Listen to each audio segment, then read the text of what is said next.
One of the opinions I heard today that I found most interesting was really a passionate underscoring of the opinion often voiced by Russian diplomats, which is that the United States refuses to engage in dialogue with Russia on really important issues of nuclear nonproliferation and disarmament.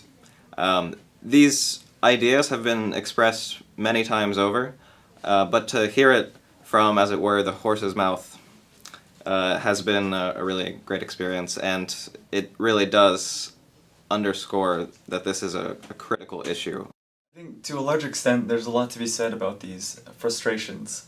And of course these things go both ways. The ambassador is voicing the opinion of not only the Russian government but his personal opinion. And if you were to speak to the American diplomats, then you would hear a different opinion.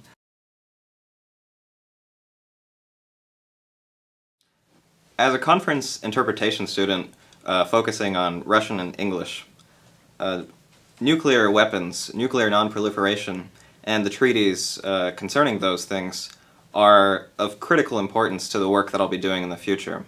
It's an extremely large area, and there's a lot of knowledge here, but hearing about some of these main issues, for example, today the ambassador talked about the New START treaty and its quick expiration, knowing that in just a few years there's going to be a renewal of talks in this regard, really helped me understand that these are critical issues and that I will encounter them over and over during the course of my career after MIIS and also during the course of my studies here at MIIS. Well, I'm an IPD student, International Policy and Development, and nuclear weapons and the treaties involved with containment of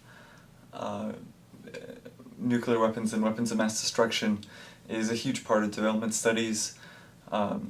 It touches topics of security and sovereignty, which are critical to the dialogue when you're interfacing with international governmental organizations and with sovereign leaders themselves.